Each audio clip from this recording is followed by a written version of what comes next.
as interações térmicas do laser. E o assunto ele é continuidade dos seminários do grupo de estudo do laser. Essa é a primeira parte dessa aula da aula de interações térmicas, parte 1. E antes da gente começar, só lembrando de alguns detalhes que são importantes. A gente está falando sobre o calor e a interação com os tecidos biológicos. Esse é o nosso conteúdo principal, é por isso que a gente está tendo essa aula das interações térmicas. E a nossa base de artigos que vão embasar a aula de hoje são os artigos do Laser Surgery, publicados no ano de 2000. Eu tenho esse original, a gente vai dar uma olhada nele agora. E a gente vai se concentrar em 3 ações terapêuticas que o laser provoca quando ele entra em contato com a pele. O primeiro deles é as reações fototérmicas e que tem interação de energia sem necessariamente promover uma retirada de pele, uma ablação, uma coagulação. Depois nós temos as reações fotomecânicas e as reações foto. Então a gente vai se concentrar nesse processo de interação aqui da laser com os tecidos biológicos. A nossa base do material é a apostila que eu venho desenvolvendo sobre laser e calor. E para a gente poder começar hoje, a gente vai revisar umas amostras de lâmina de biópsia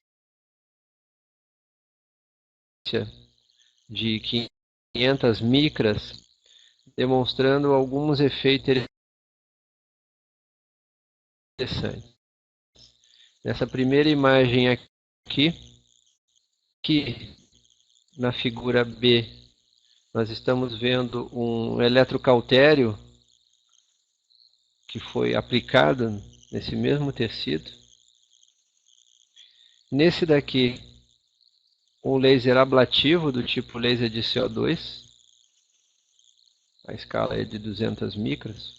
Veja como ele provoca uma transecção aqui, ó, da toda a região dérmica. E o efeito do laser 5 dias depois, numa determinada região. E a mobilização que a gente vê aqui, tanto celular quanto dérmica. Então vejam só. O assunto de interação térmica, ele tem uma vital importância, porque na medida em que a gente está realizando as nossas atividades do dia a dia como médico hoje aqui no Brasil, a gente precisa se diferenciar dos níveis técnicos mais básicos e que hoje todas as indústrias promovem o mesmo protocolo para todo mundo. Então a ideia dessa aula, e que faz parte do seminário da interação de calor, é justamente diferenciar o médico, ele poder entender como é que funciona cada uma dessas reações, ele poder mediar melhor e aproveitar melhor essas reações. Então, hoje a gente vai falar especificamente sobre essa primeira parte. E nessa primeira parte eu destaquei alguns elementos. O primeiro deles é a origem microscópica. Ou seja, como é que funciona esse mecanismo da interação do calor através do laser para o tecido vivo. A gente vai lembrar aqui dos cromóforos. Depois a gente vai ver os efeitos térmicos, a disposição dos efeitos térmicos dentro do tecido, e nós vamos revisar alguns elementos importantes do diagrama, que são os parâmetros importantes para a interação térmica. Aqui a gente tem os principais elementos que são parte do mecanismo de interação térmico do laser na pele humana, no tecido mole. A gente vai citar um pouco mais disso aí. Então, nós temos os efeitos fotoquímicos, a coagulação, a vaporização, a ablação, a carbonização ou fusão, que na verdade são muito parecidas uma com a outra. A carbonização normalmente tem a ver com a parte do escurecimento da pele.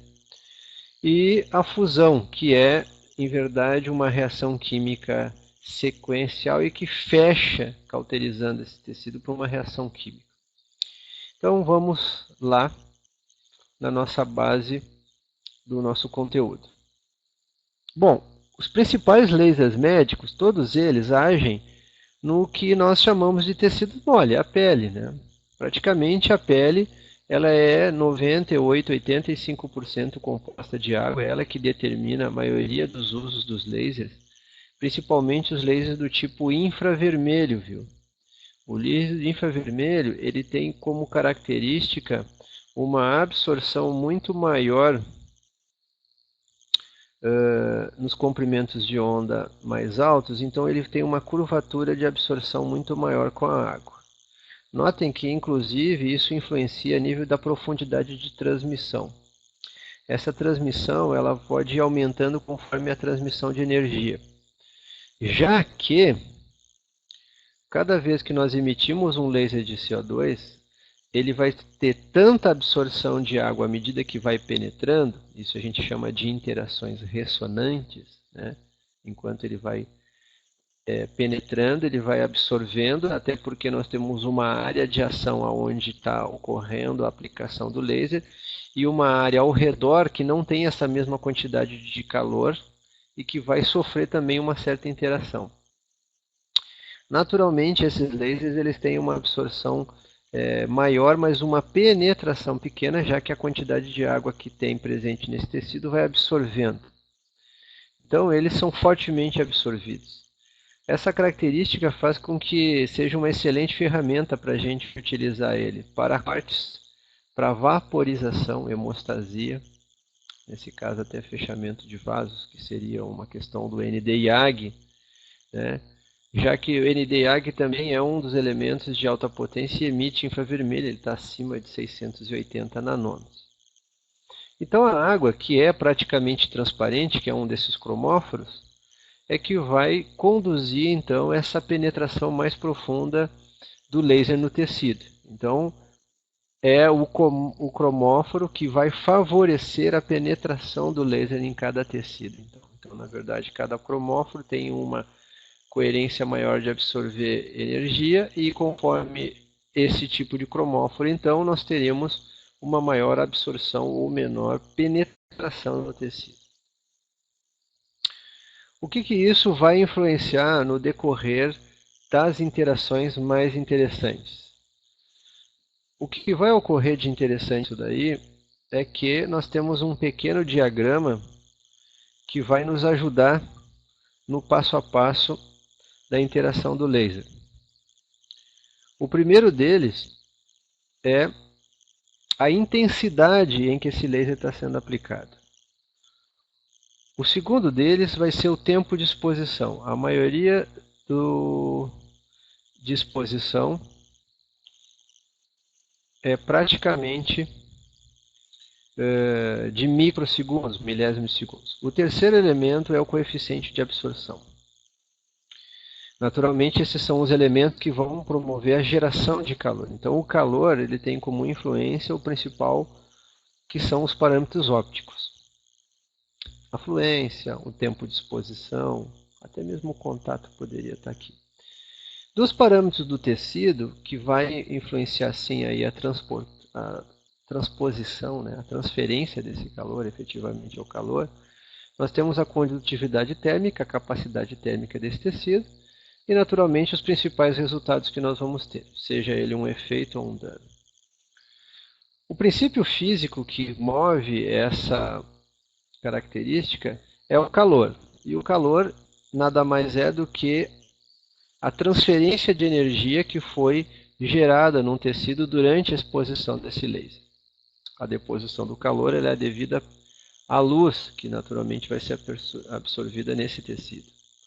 A fonte de calor é que vai definir, então, dentro do tecido exposto, que tipo de variável nós vamos ter. Aqui a gente tem algumas variáveis que não são relevantes agora para destacar, mas fazem parte do tempo, o coeficiente de absorção, incidência, a reflexância. Então nós temos alguns eixos que são importantes para definir, então, esse instante temporal. Quando a gente inicia esse entendimento, o que interessa para nós é lembrar que os mecanismos de interação da luz do laser nesses tecidos, eles não são sempre dependentes de processos como esse.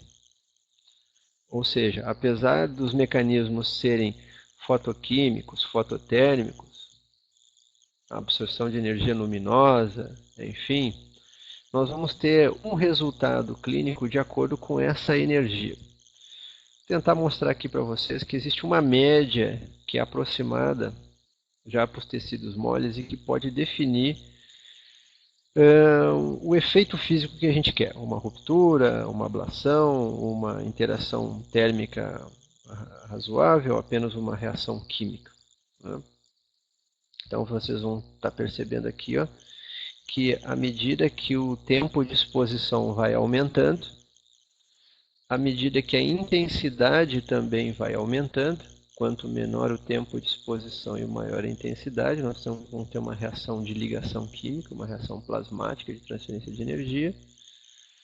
A gente pode ter uma interação térmica, mais comum nos infravermelhos, onde eles agem então aqui, ó, em torno de milésimos de segundos, em ms, em milésimos de segundos, então, que é o normalmente utilizado, que está aqui para vocês observarem, que então são a maioria das interações térmicas seguras. Por isso que é possível a gente calcular aproximadamente quanto tempo de exposição eu vou estar dando para o meu laser, qual é que é a intensidade dela da potência de centímetro por segundo, e que tipo de reação eu obteria utilizando esse laser. Aqui eu quero citar para vocês os principais efeitos térmicos da radiação do laser. Aqui a gente tem um descritivo. Conforme vai aumentando a temperatura, certo? Conforme vai absorvendo, então, o calor, essa transferência de conforme vai ocorrendo essa transferência de calor, a gente vai podendo entender aqui os principais elementos. A destruição das ligações químicas, que ocorrem a partir de 39 a 42 graus. Normalmente é muito utilizado essa faixa de temperatura para as alterações de membrana, ativação de colágeno, né? O pessoal normalmente usa essa energia aqui. A partir dos 42 para os 50, nós já temos tanto a redução das atividades enzimáticas, como a redução da fração das células sobreviventes. A gente já pode começar a ter um certo escurecimento do tecido, pode acontecer a partir daqui. A partir dos 60 graus, nós já temos tanto o empalidecimento do tecido quanto necrose, desnaturação do colágeno, proteína, alguns elementos que podem então estar acontecendo aqui. E à medida que a gente vai chegando perto dos 100 graus, esse tecido biológico vai então para coagulação, permeabilização, vaporização, por aí vai. Até que nós vamos ter aqui os efeitos mecânicos, se vocês perceberem, a partir dos 100 graus, que é o que acontece com o laser de CO2. Ele pode gerar, inclusive, rupturas mecânicas, que são pequenas implosões que ocorrem durante a aplicação. Até existe um modelo de laser que se simula a teoria sobre os modelos de geração de calor por implosão. Aqui o excesso de calor poderia até ser evitado, mas é onde pode ocorrer derretimento do tecido, fusão, queimaduras. Enfim, é aqui que é onde a gente vai estar provocando as primeiras reações. Vamos dar um exemplo aqui para a gente poder ver. A coagulação.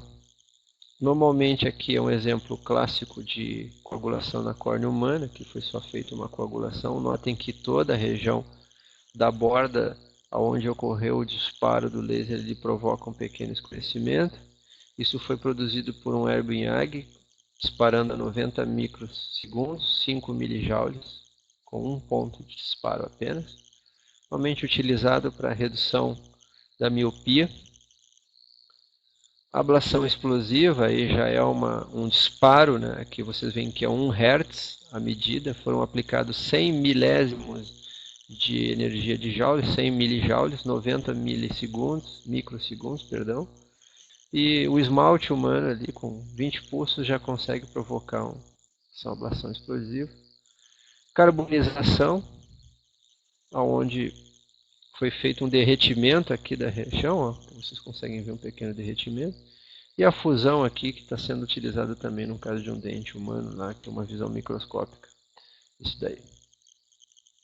Vejam como é interessante, né, que a maioria dos efeitos térmicos, eles têm, em verdade,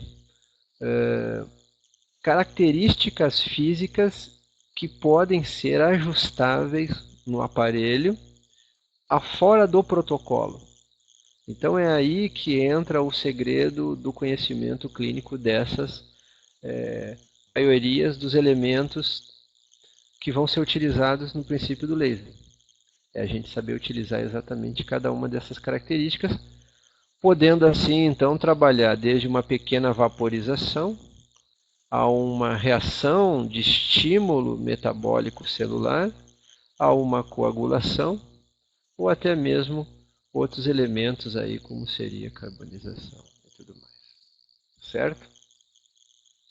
Esse artigo daqui, eu vou passar aqui um pouquinho para frente, e vou mostrar algumas coisas interessantes que esse artigo demonstra sobre áreas não tratadas, áreas tratadas com Bepantol para reparação cicatricial e o laser interagindo dentro dessas camadas. Notem como a segmentação tem uma segmentação muito precisa.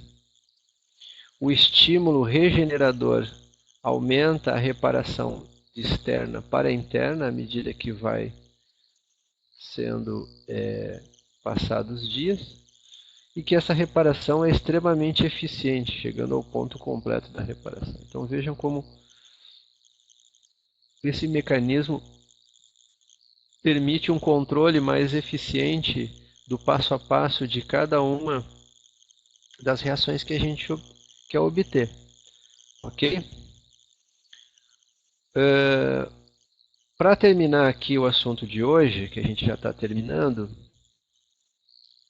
eu quero só reforçar uma visão interessante sobre os movimentos topográficos dos lasers e observar que à medida que vai aumentando o comprimento de onda, nós temos uma menor penetração. Vocês conseguem entender isso ali? Ó? Como variam esses comprimentos de onda e as suas penetrações?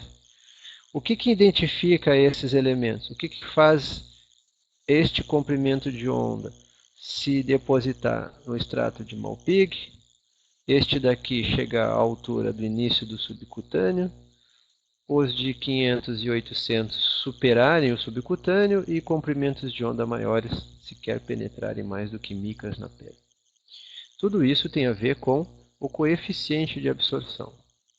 O coeficiente de absorção é o mecanismo que vai interagir com o laser e a pele, este pigmento, e que vai provocar uma resposta de absorção e de incidência após esse encontro entre esse pigmento e o laser. Certo? Então vejam como o conhecimento básico da maioria dos coeficientes de absorção e do comprimento de onda, eles são essenciais para que a gente possa entender a cadeia de opções que nós temos para que haja uma reação do laser com o tecido biológico. Fica o recado dado de hoje. Então hoje a gente falou sobre a interação do tecido biológico e esses mecanismos.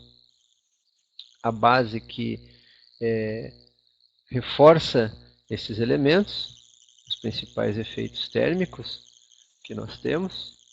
Vimos a disposição desses efeitos térmicos no tecido, gerando uma série de incidências. Vimos o diagrama que vai provocar a maioria das reações: fotoquímica, fotocoagulação, vaporização, ablação, carbonização e fusão.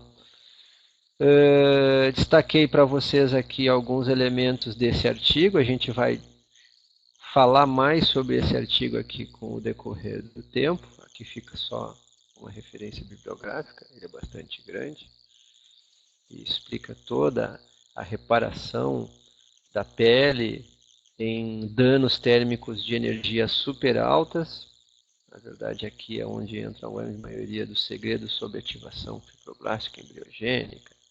Enfim, uma série de elementos aqui que favorecem um aprofundamento melhor, um destaque melhor aqui nesse assunto. E eu encerro esse assunto aqui com vocês e fica marcado um próximo encontro para a gente fazer a aula de interações térmicas, parte 2. Nessa interação térmicas, parte 2, a gente vai poder falar aqui, deixa eu puxar aqui para a gente acompanhar.